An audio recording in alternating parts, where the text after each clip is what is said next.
ஒரு சின்ன கல் குத்துனா கூட அந்த சென்சேஷன் பயங்கரமாக தெரியும். ஏன்னா அங்கே தோல் ஸ்கின் ஓப்பனில் இருக்கும். அதே மாதிரி கைகள்லேயும் ஓப்பனில் இருக்கும். ஸோ அவங்களால ஒரு ஈரத்தை தொட முடியாது, ஒரு தண்ணீரில் வேலை செய்ய முடியாது. ஒரு சின்ன காரம் பட்டுட்டா கூட அவங்க படுற வேதனை கொஞ்சம் நஞ்சம் கிடையாது. இதில் பார்த்தீங்கன்னா இந்த பிரச்சனையை வருஷக்கணக்காக வச்சுட்டு இருக்கிறவங்க அதிகம்.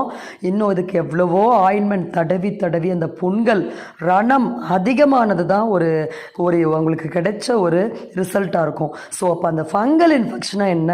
அந்த ஃபங்கல் இன்ஃபெக்ஷன் எங்கே வந்தாலும் சரி, இதற்கான ஒற்றை காரணம் கழிவுகளுடைய தேக்கம் மட்டும்தான்.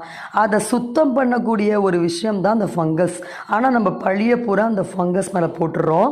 அப்போ ஏன் இத்தனை வருஷமானாலும் அந்த இன்ஃபெக்ஷன் சரியாகலை அப்படின்னா, உணவு கட்டுப்பாடு இன்றி ஒரு மருத்துவம் பார்த்து கொள்ள முடியும். அதை நம்ம சீக்கிரமாக அதில் சரியாயிடணும்னு நினைக்கக்கூடிய நம்ம எண்ணங்கள் மட்டும்